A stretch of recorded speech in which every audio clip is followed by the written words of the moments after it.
हजारों परिवारों को भरोसेमंद आशियाना दे चुके वाराणसी के उद्योगपति, प्रतिष्ठित रियल एस्टेट कारोबारी। वाराणसी में बेहतर काम के दम पर ग्राहकों का भरोसा जीत चुके कपूर बिल्डर का नाम ही काफी है। रियल एस्टेट क्षेत्र में ग्राहकों के भरोसे पर खरे उतरे राजीव कपूर से आज होगी आपकी खास मुलाकात इंडियन ओपिनियन के खास कार्यक्रम व्यक्तित्व विशेष में। द इंडियन ओपिनियन के संवाददाता पुरुषोत्तम सिंह ने उनके जीवन से जुड़ी अनेक पहलुओं पर की उनसे बातचीत। द इंडियन ओपिनियन के खास प्रोग्राम खास व्यक्ति से मुलाकात के क्रम में आज वाराणसी के हम प्रतिष्ठित बिल्डर राजीव कपूर जी के साथ हमारा खास इंटरव्यू का कार्यक्रम रहेगा। हम उनसे एक एक क्रमवार जानेंगे किस तरह से सफलता की इतनी ऊंचाइयों पर पहुंचे हैं। और सबसे पहले तो हम खास व्यक्तित्व से इंटरव्यू के क्रम में उनके बेसिक जो बचपन की यादें रहीं और जहां से उनका एजुकेशन पूरा हुआ, हम उसके बारे में जानते हैं। राजीव कपूर जी, द इंडियन ओपिनियन के खास प्रोग्राम में आपका स्वागत है। सबसे पहले तो हम आपके किसी भी इम्पॉर्टेंट पर्सन के बचपन के दौर की बातें जनता के बीच आनी चाहिए। तो कैसा रहा आपका बचपन और शिक्षा दीक्षा कहाँ से हुई? मेरी शिक्षा हरिचंद डिग्री कॉलेज से मैंने बीकॉम किया, कंप्लीट किया। और उससे पहले बेसेंट थियोसॉफिकल बीटीएस से जो हाई स्कूल की पढ़ाई पूरी की। हिंदी मीडियम यूपी बोर्ड से पढ़ाई करने के बाद भी मुझे इस बात से गर्व है कि पिताजी का जो सहयोग और व्यापार में तीसरी पीढ़ी हम लोग व्यापार कर रहे हैं और उनके जो प्लेटफॉर्म पर हम लोग को शिक्षा दीक्षा और एक राह मिली, वो मुझे इस बात से बहुत खुशी होती है कि मैं उनके सहयोग से इस मुकाम पर पहुंच पाया हूं। और अपनी पढ़ाई पूरी करने के बाद हम लोगों का सीमेंट ट्रेड का बल्क का सप्लाई का काम रहा। उस बचपन आपका कैसा रहा और प्राइमरी एजुकेशन, स्कूलिंग एजुकेशन कहाँ से हुई? स्कूल की education high school Besant theosophical school से हुई, बीटीएस से, जो बनारस में रथ यात्रा पर है। और हरिचंद डिग्री कॉलेज से हम लोग मेरी पढ़ाई जो है बीकॉम की पढ़ाई पूरी कंप्लीट मैंने की वहाँ से। बचपन में आप किस स्वभाव के रहे, नटखट रहे या पढ़ाई में आपका ध्यान ज़्यादा रहा? मैं घर का चूँकि बड़ा रहा, मेरे दो छोटे भाई हैं, तो कुछ जिम्मेदारियां रहीं, तो स्वभाव बहुत सरल रहा। और नटखट का सवाल तो छोटे भाइयों में होता है, वो छोटे भाई बिल्कुल नटखट हैं। परंतु पिताजी के साथ चूँकि बिजनेस में बहुत कम उम्र में बैठ गया मैं, जिसकी वजह से जो है ध्यान सारा केंद्रित मेरे बिजनेस में ही मेरा रहा। उसके बाद क्रमिक रूप से आपका स्कूलिंग एजुकेशन इंटर कॉलेज का रहा होगा, तो इंटर कॉलेज में किस तरह का रहा? और दोस्तों के बीच में मैं थोड़ा कम समय व्यतीत कर पाया अपने लाइफ में। अपनी जो ट्यूशन लाइफ है, स्कूल लाइफ है, उसके बाद मैक्सिमम टाइम थोड़ा कम उम्र में पापा के साथ बिजनेस में ही सहयोग करने में उतर गया था। और यही शिक्षा मेरे को लगता है बिजनेस की, मैंने एमबीए नहीं किया, परंतु ये मेरे लिए एमबीए से बढ़ के रहा, जो प्रैक्टिकली मुझे सीखने को मिला अपने व्यापार में। तो सारा का सारा केंद्र मेरा व्यापार ही रहा, जिसमें मैं कम उम्र में क्लास 8वीं 9वीं से ही व्यापार में बैठ गया था। उसके बाद आप ग्रेजुएशन में दाखिला लिए होंगे। ग्रेजुएशन की क्या क्या आपकी खासियत रही और पढ़ाई में किस तरह से आगे बढ़े? पढ़ाई पर मेरा हमेशा फर्स्ट डिवीज़न ही आया है। हाई स्कूल से लेके इंटर से लेके ग्रेजुएशन तक पढ़ाई पर भी मैंने जितना फोकस किया, अपना टाइम दिया, जो एक निर्धारित टाइम देना चाहिए था, उसमें कमी नहीं रखी। और उसमें भी पिताजी का और पूरे परिवार का मान सम्मान बढ़ाया कि व्यापार में टाइम देने के साथ भी फर्स्ट डिवीज़न में मेरे मार्कशीट में हमेशा फर्स्ट डिवीज़न दिखा उनको। और ये मेरा भी हौसला बुलंद करता है कि मैंने दोनों काम को एक साथ बेखूबी तरीके से निभाया। पढ़ाई भी अच्छे से की और व्यापार में भी अपना कदम एक ईमानदारी से रखा और समय पूरा दिया।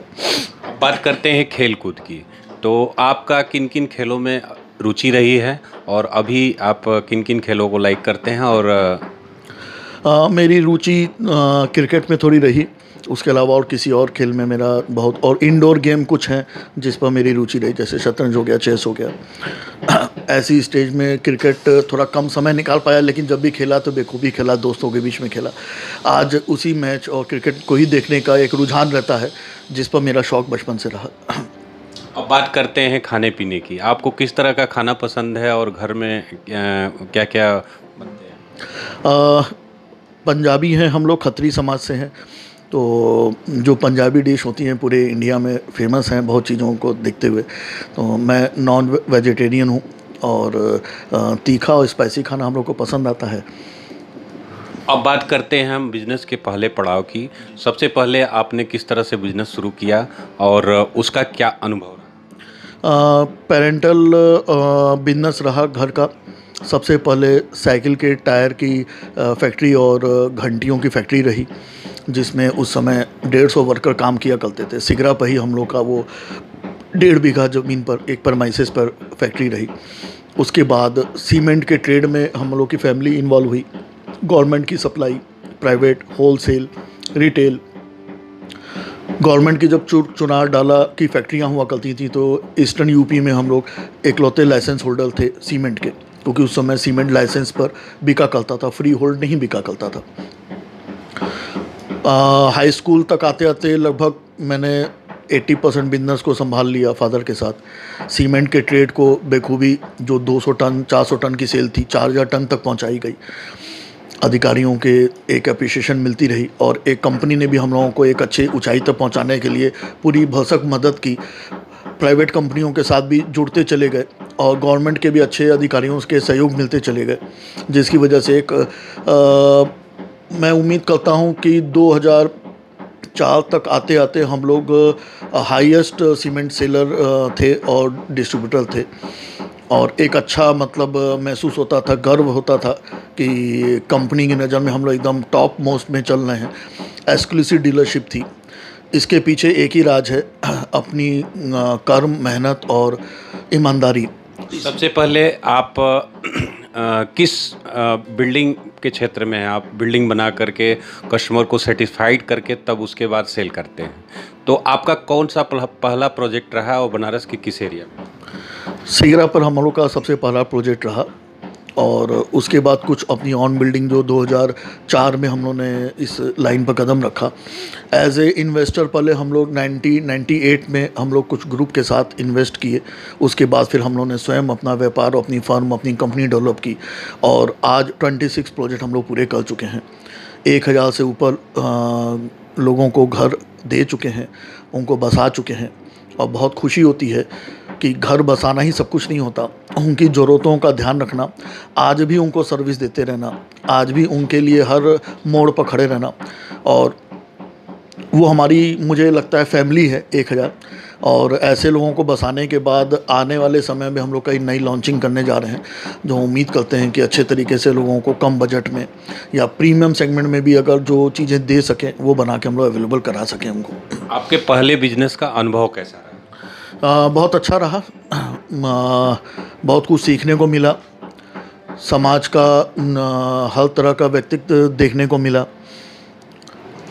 जिस तरीके से हम लोग के ट्रेड में बहुत डिपार्टमेंट जुड़े हुए हैं, तो ऐसी स्टेज पर नीचे के स्तर से ऊपर के स्तर तक सबको, हर वर्कर को महसूस करने का मौका मिला, क्योंकि हम लोगों को रियल एस्टेट में class 4th, class 5th, class 3rd सभी लोगों को साथ लेके चलना है, एम्प्लॉइज़ को और वर्कर को, कॉन्ट्रैक्टर को, सप्लायर को। तो ये सारे लोगों को साथ चलने का एक अनुभव, बेहद अनुभव रहा कि जीवन शैली बहुत आसान नहीं है और आपको अपने उसूल के खिलाफ कभी जाके काम नहीं करना। अपने आज भी आप एक प्रिंसिपल्स को अपनाए हुए हैं, आपका एक स्लोगन है, वो क्या स्लोगन है और आपके प्रिंसिपल्स क्या है? मेरा कपूर बिल्डर ब्रांड नेम है। स्लोगन हमारा है, नाम ही काफ़ी है। नाम ही काफ़ी की पहचान ये है, मेरे अपने व्यक्तित्व की नाम ही काफ़ी है। अपनी पहचान है कपूर बिल्डर की, नाम ही काफ़ी है। नाम ही काफ़ी का अर्थ ये होता है कि हम अपने आप में कितना कॉन्फिडेंस में हैं, कितना मजबूत हैं। अगर हमने किसी के साथ छल नहीं किया, किसी के साथ कभी भी फरेब नहीं किया, ईमानदारी से अपना व्यक्तित्व रखा, अपने सिद्धांत के खिलाफ जाके काम नहीं किया, इसी बात को मैं बड़ा प्राउड वे से कह सकता हूँ कि नाम ही काफ़ी है। कोरोना काल के बाद देखा गया कि अमूमन बिल्डर्स काफ़ी परेशान रहे, तो अभी क्या लगता है कि मार्केट की क्या स्थिति है और आप अपने आप को किस जगह पर? मुझे लगता है परेशान किसी को नहीं होना चाहिए। और परेशान जो रहे वो अपनी कुछ व्यक्तिगत समस्याओं से परेशान रहे होंगे। व्यापार में उतार चढ़ाव चलता रहता है, घबराना नहीं चाहिए। और ज़रूरी नहीं कि साल भर में 12 माह जो है आप चंगा व्यापार करें। आपके पास एक धैर्यता होनी चाहिए, धैर्यता ही सफलता की कुंजी है। हमें उस समय भी हम लोगों ने व्यक्तिगत तौर पर अपनी फर्म, अपनी कंपनी की तरफ से प्रयास ये किया कि हम जहाँ तक भगवान ने हमें जहाँ तक पहुँचाया है, हम और लोगों की भरसक मदद कर सकें। किया भी गया, अच्छे स्तर पर किया गया। तो मुझे लगता है कि आपका प्रोडक्ट नहीं बिका, आपका प्रोडक्ट यदि उस कोरोना काल में लिक्विडिटी नहीं पैदा हुई, तो ये मेरी नज़र में बहुत घबराने की चीज़ नहीं थी। इसलिए घबराने की चीज़ नहीं थी क्योंकि मेरी नज़र में जो मैंने अपने प्रिंसिपल बताए, पैसा ही सब कुछ नहीं होता। आज के समय में आप कितने सोशल हैं, कितना सामाजिक हैं, व्यापार में उतार चढ़ाव तो लगा ही रहेगा, परंतु इसको धैर्यता नहीं खोना चाहिए। अभी क्या लगता है कि कुछ हद तक मार्केट की स्थिति सुधरी है, खासकर फ्लैट्स के क्षेत्र में जो नए फ्लैट्स ले रहे हैं जो लोग, जिनका सपना है, तो क्या कुछ स्थिति सुधरी है? एग्जैक्टली अब मार्केट में बहुत सुधार हुआ है। हमको ये महसूस हो रहा है कि जिन लोगों के पास एक संचित धन था, आज इस कोविड के सिनेरियो में उनको ये ज़रूर महसूस हुआ कि सबसे सेफ साइड प्रॉपर्टी है जो एक फिक्स इनकम का सहारा बन सकती है। घर का मुखिया, हर मुखिया इस कोविड के सिनेरियो में डर और भयभीत में आ गया था कि मुझे कुछ हो गया तो मेरी पत्नी, मेरे बच्चों को क्या होगा। तो उसको आज ये महसूस होता है कि प्रॉपर्टी एक ऐसी जगह है जहाँ से फिक्स इनकम का सहारा बना रहेगा, एप्रिसिएशन भी मिलती रहेगी कि कुछ साल बाद अगर परिवार उसको डिस्पोज भी करता है तो एक अच्छी एप्रिसिएशन से फंड की कमी नहीं पड़ेगी।